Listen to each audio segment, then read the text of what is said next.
Now this one, I think we'll get the boys on. We'll do some stat padding. I think maybe no. I'm just thinking about maybe bringing somebody into cover for Partey. He's not 100%, but I don't think it would be necessary really. So I think we'll just proceed as is. Put the very best of them out there. Not for us to have to say their prayers because they're up against a very strong side.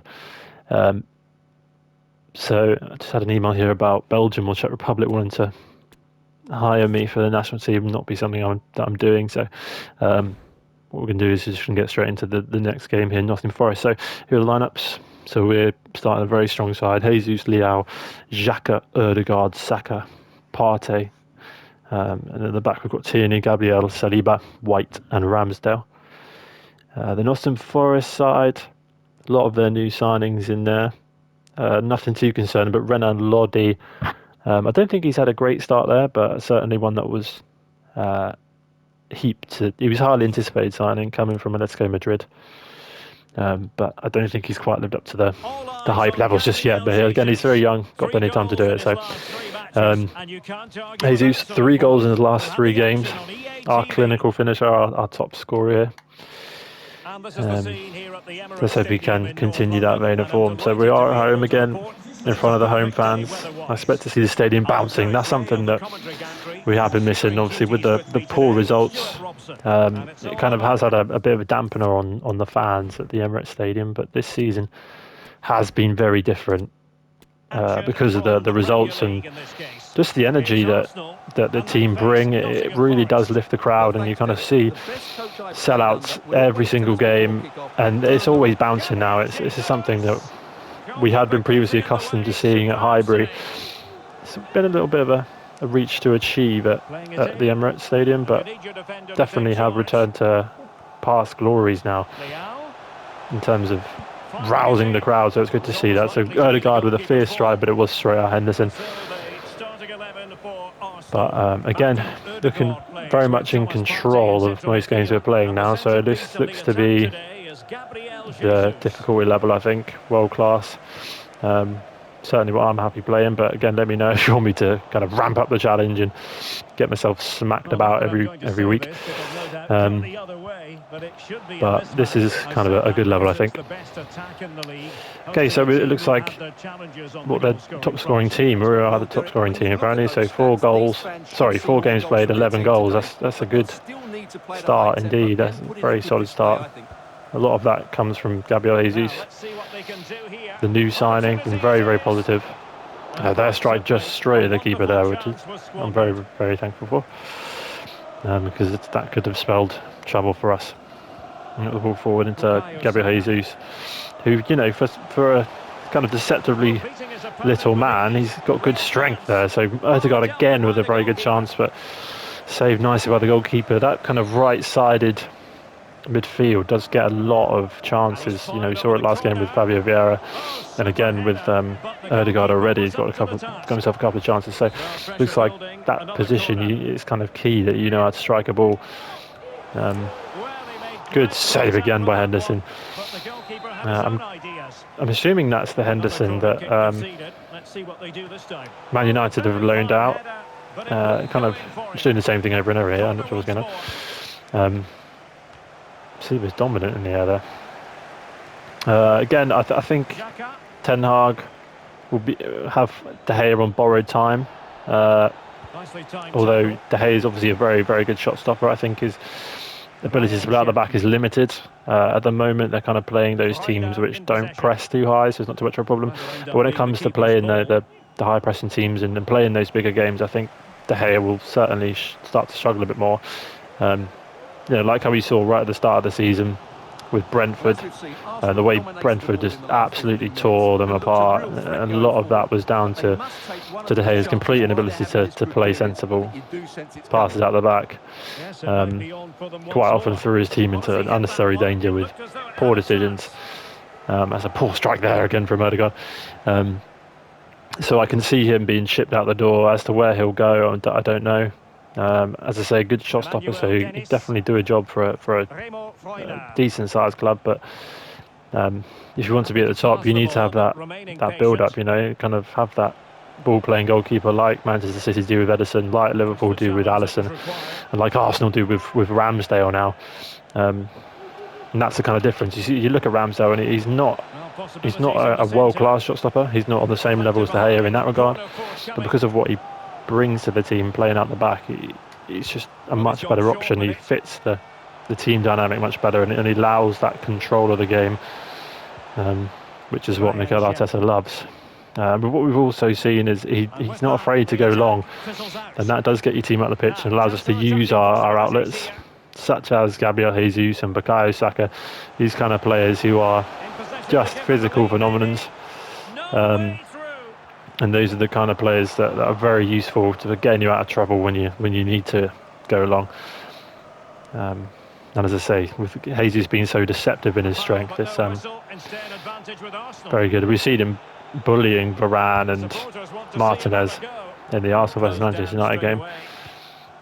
Obviously, didn't completely pay off, as Arsenal did end up losing that game, unfortunately. But he showcased his strength there, and it is a miss for us at the moment. Jesus. We've got the North London derby coming up this weekend. Good shot, son. Rappers into the back of the net. We finally got the breakthrough. But we do have the North London derby coming up. So, did smash Tottenham 3-1 at the Emirates in the first North London derby of the season. As I say, that was a home game, but this one is the away North London derby. And so we'll see how that one goes. But there it is. So 45th minute, literally just before half time, Gabriel Jesus finds the breakthrough. Gives us that all-important goal to go into half-time 1-0 up. Definitely deserved. And I'm glad we found it just before half-time, so we're not kind of fretting trying to find that opener.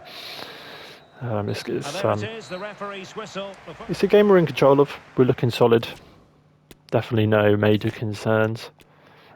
Substitutions, so a lot of the players are still kind of fatigued from that Europa League game, so I don't think I'm going to be making any changes just yet. Maybe very late on if required, but I think due to the state of their fitness, I think we'll probably just leave it how it is for the majority, if not all of the game. We'll just let them play it out, but we'll play it by ear. If we need to make some changes, then obviously we will. That's unfortunate there from Gabriel. Knocks it straight into his man. Shot from long range, wasn't a bad shot, but Ramsdale's comfortable watching that one fly over the bar. Thomas got a few mistakes creeping in here, and I'm not sure if that's to do with fatigue, but just taking a little bit too long on the ball, not reacting quick enough to when I'm asking them to pass that ball out. As I say, could be fatigue linked, but we have only got the 1-goal lead. Good save, straight at Ramsdale though. Okay, so let's just calm it down a bit, get our foot on the ball, slow the play down. Poor again. He's going to have to come off in a minute because he's starting to frustrate me. So that's kind of very similar to the pattern in real life with those mistakes from Gabriel. He normally has one of those in him every single game. Obviously, majority of the time plays at a very good level, but just the kind of rash decision making on him is what sets Saliba so far ahead of him. The French international's coming back from his loan spells. It took him a while to get him into the team, but that's due to age and his experience. But he's come in and he's fit in like the missing piece. He's been a very, very confident, very, very dominant. Again, physical masterstroke really. Playing almost like Van Dijk, but considerably younger and French. So it's good to see Arsenal carrying on that French contingent with him. That's something we've kind of stepped away from recently, but Bukayo Saka finds the back of the net.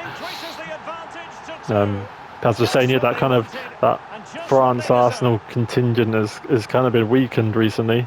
But Saliba is definitely a very, very positive influence. I'm not sure we're looking at the sky. Excellent work from the cameraman. Just fallen over maybe. But that's a good strike from Saka. He's taken that well. So yeah, the defensive security has come from a mixture of influences, and Ben White's been a bit of a revolution at at right back. I think when he was initially signed for 50 million, there were a few question marks over that price tag, because it's a fairly hefty price tag, and for a player from Brighton, I think there were a few question marks over him, but he's more than quashed them with his brilliant performances. Kind of covered at centre back for a time whilst we were short in that area, but eventually graduated out and to right back, which again, credit to Mikel Arteta, as that has been a position where he's kind of highlighted him in,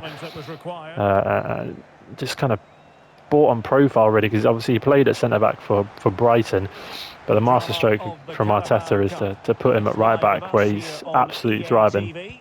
As I was saying before, that technical security offers is something that fits so well into the squad when he's backing up Bukayo Saka. So it's a very good dynamic on that side. And obviously with Ødegaard supplying the creative passes just behind him, it offers a lot of opportunity for this Arsenal side.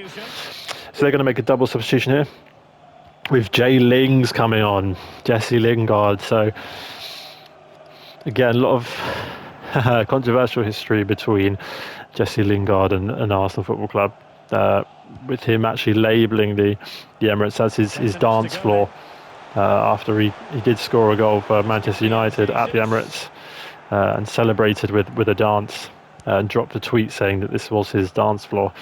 So his career, kind of ever since that goal really, has taken a massive dive, and I for one am not upset about that.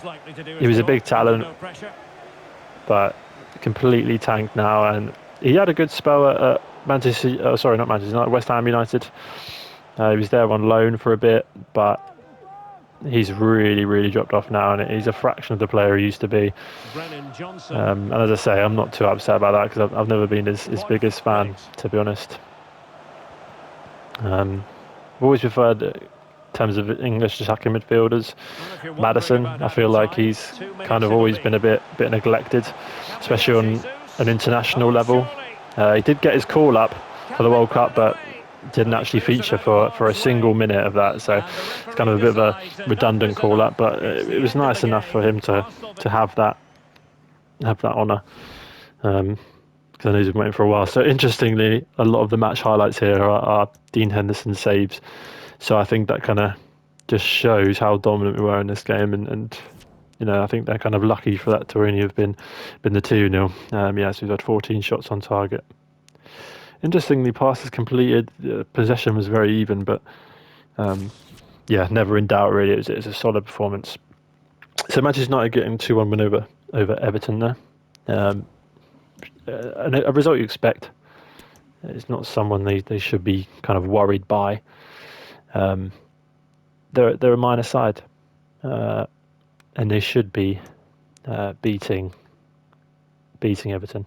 Okay, so what do we have up next? So we appear to have the Carabao Cup, Stoke City.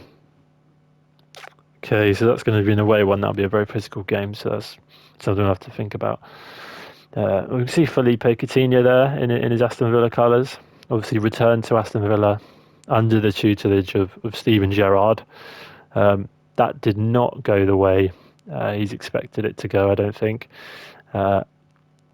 Everybody was expecting big things. Everybody was expecting it to kind of be the old Coutinho, the Coutinho we knew from Liverpool. But he hasn't been the same since that big money move to Barcelona. I think Liverpool did extremely well with their transfer business there, by shipping him off and out, whilst raking in a lot of money, which they did spend extremely wisely on players such as Van Dijk. I think Liverpool definitely got the better end of that deal. Okay, so in the press conference here, so talking about Stoke, who do you expect to go through? We want to reward our loyal fans with a horrible game away on a windy night at Stoke City. Will the opposition be worrying about you? Of course, they should be. They'll be silly not